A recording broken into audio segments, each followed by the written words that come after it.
কেমতি আছো? ভালো। পুরীর বিখ্যাত মিষ্টি ছানাপোড়া রেসিপিটা কি তোমরা শিখতে চাও? এটা যেমন নরম হয় তেমনি খেতেও হয় খুব ভালো।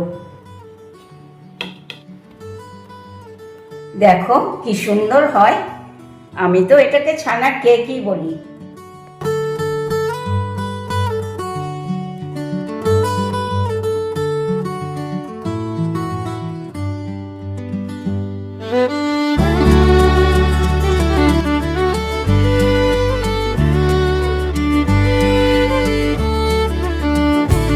বন্ধুরা, তোমরা সবাই ভালো আছো তো?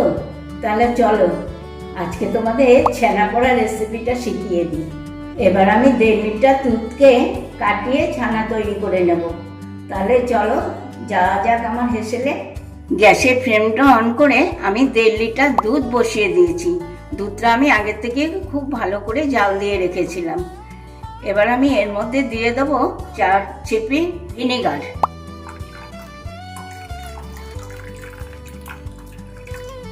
এই দেখো দুধটা কিন্তু আমার কেটে যেতে শুরু করেছে। এবার আমি ছানাটাকে খুব ভালো করে ধুয়ে নেব, আর ছানার জলটাও আমি রেখে দেবো ছানাটা মাখার জন্য। এই দেখো ছানাটাকে আমি জল ঝরিয়ে এরকম করে নিয়েছি, তবে পুরো ঝরায়নি জল, একটু ভেজা ভেজা রেখেছি। এবার আমি এটাকে হাত দিয়ে একটু ঠেসে নেব, বেশিও ঠাসবো না। তোমরাও কিন্তু এরকম করেই করবে। ছানাটার মধ্যে এবার দিয়ে দেবো অল্প করে একটু নুন, দেব 6 চামচ চিনি,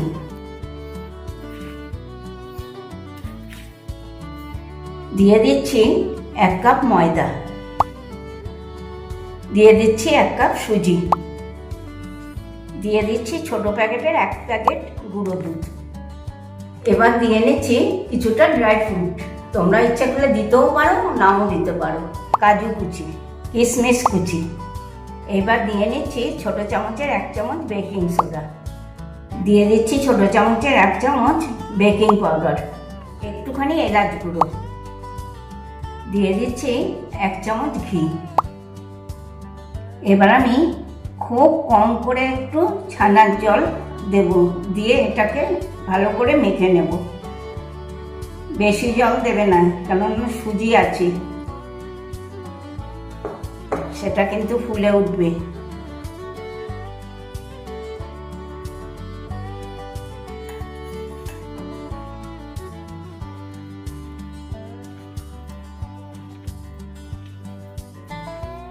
এই দেখো ছানাটা আমার মাখা হয়ে গিয়েছে। এবার আমি এটাকে 5 মিনিট মতো রেস্টে রেখে দিচ্ছি। আমি ছানাপোড়া তৈরি করার জন্য একটা কেকের গোল পাত্র নিয়ে নিয়েছি। এবার এটাকে আমি একটু ঘি ব্রাশ করে নেব।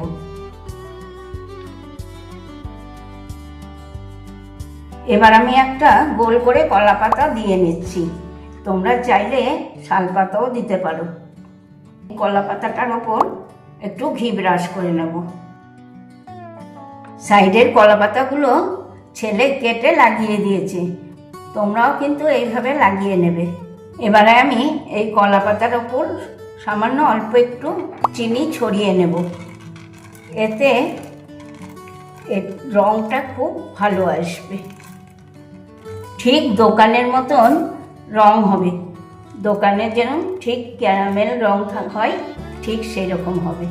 ছানা মাখাটা 5 মিনিট হয়ে গিয়েছে। এবার আমি কেক টিনটা ভেতরে সেট করে নেব। এবার আমি এটাকে প্রপারভাবে সেট করে নিচ্ছি। এইটা পুরো সেট করা হয়ে গেছে। এবার এটার উপর আমি 1 চামচ ঘি দিয়ে নিচ্ছি।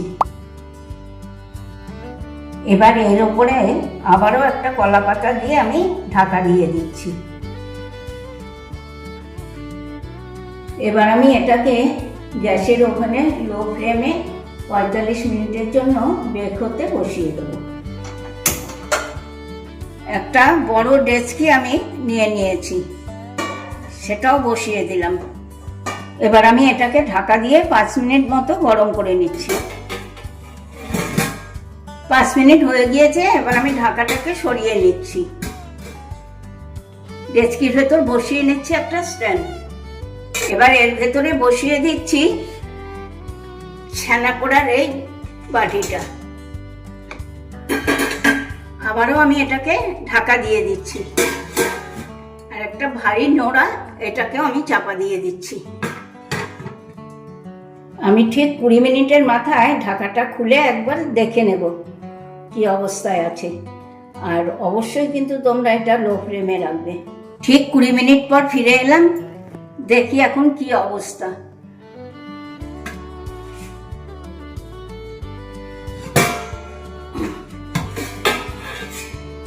এখনো অনেকটাই নরম আছে, এখনো মনে হয় 30-35 মিনিট মতো লেগে যাবে। আবারও ঢাকা দিয়ে দিচ্ছি, চাপাও দিয়ে দিলাম। ঠিক আবার 25 মিনিট পর ফিরে এলাম। এবার আবার ঢাকাটা খুলে দেখি কি অবস্থা।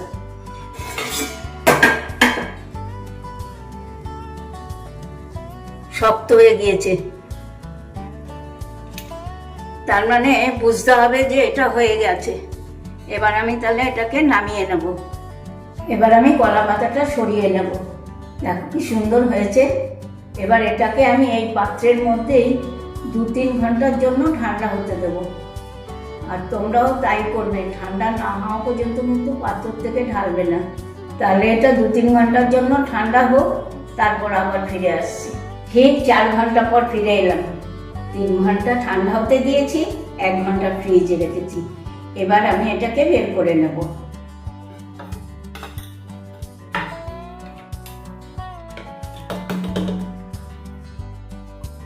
দেখলে তো, একটু বাড়ি দিতেই কি সুন্দর উঠে এলো। এবার আমি কলা পাতাগুলোকে তুলে নিচ্ছি।